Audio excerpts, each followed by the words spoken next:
sometimes you got to change up your message channel. The pathway your message goes through, sometimes you change it up. It's almost like the way you write as well. You want to break up your writing style to sit down there and change the mix and hold their attention. Sometimes you want to do different things. On positive and neutral messages, there's several different things. You want to really focus on the traits of, okay, is it positive? Okay, is it routine as you go through? You can help workers conduct some type of work on a regular basis. And really, a lot of it makes up the bulk of the different messages you send out, the positive and the neutral as you go through. It requires solid writing skills as you go through. And think about the different pathways when you send a positive message. A bulk of them, a lot of them in business go through email on a regular basis.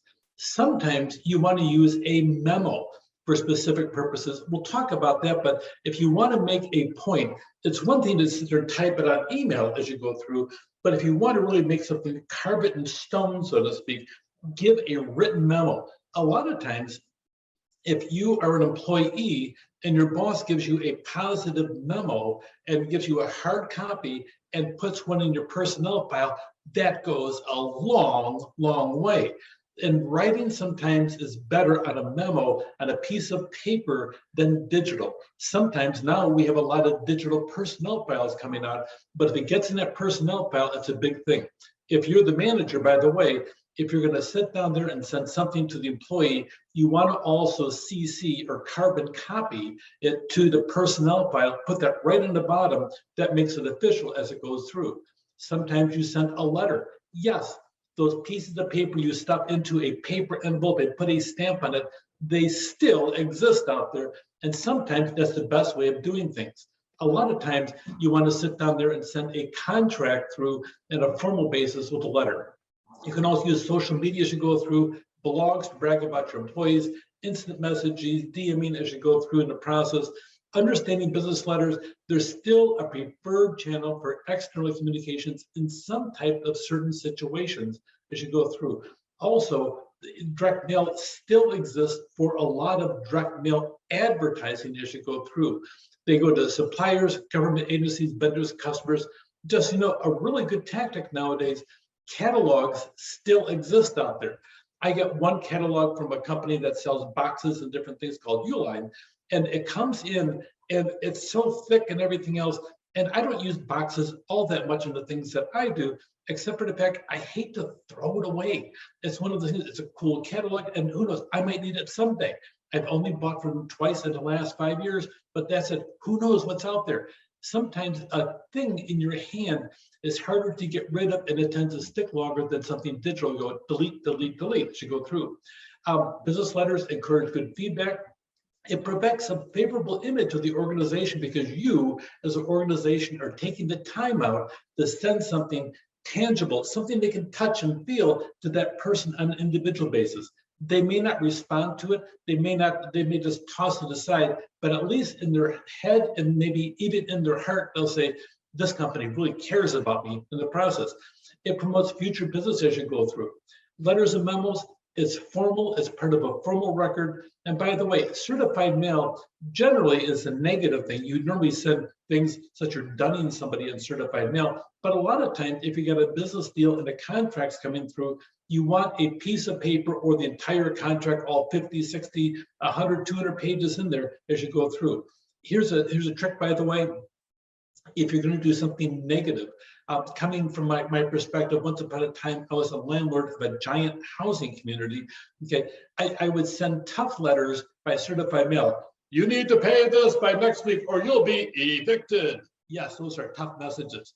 Okay, but that being said, sometimes you send it by certified mail, but most people don't want to sign for certified mail, especially if they know they're in financial trouble. So they avoid getting it. So what you do, you send it certified mail, and you send a second letter, and you go to the post office. It's called first class proof of mailing.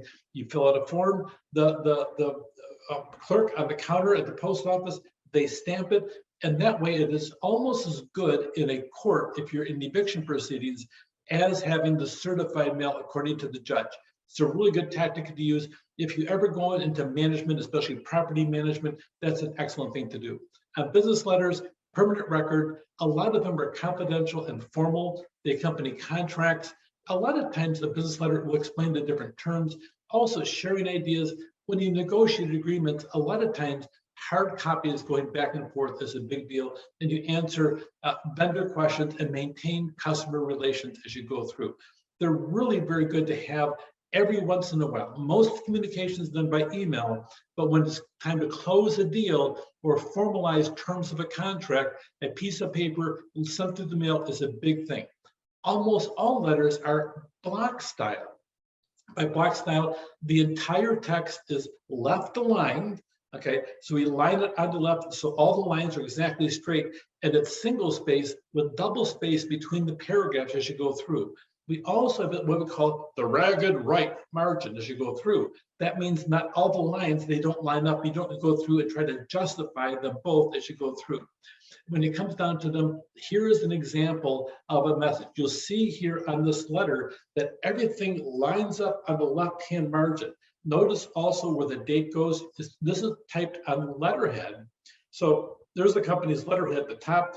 If you're doing this on your own, you can make up your own letterhead by putting your name, your address, your phone number, your email on the top, center it, make it bold, make it 14 or 16 font, the pitch as you go through, and then make certain you have a letterhead because that has your whole address on it, the date, and then a person you're addressing to, and then dear so-and-so as you go through. Dear is an acceptable business practice, even if they're not dear to you. And it's not the deer that's cute that stands in the middle of a field with big long ears and a white tail. No, no, no, no. It's DEAR as you go through. And you'll see there as you go down the left-hand side, we call that left justified or aligned on the left-hand side. You'll see on the right-hand side, you have all these different margins.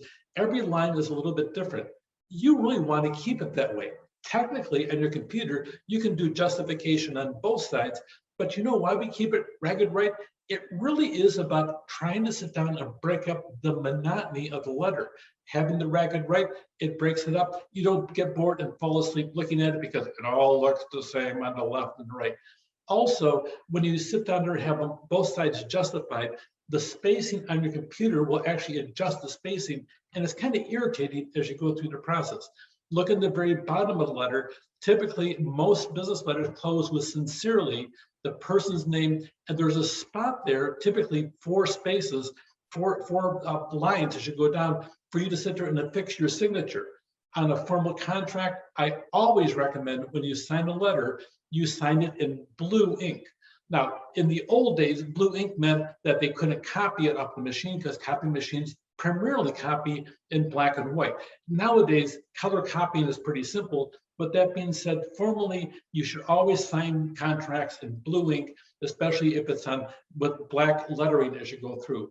Look at the margins as you go through. You want to have some we call white space across the top and the bottom and the sides as you go through. Sometimes people think they're really clever when they sit down there and they shrink the white space. It really is irritating and it looks like you don't know what you're doing. I never recommend it.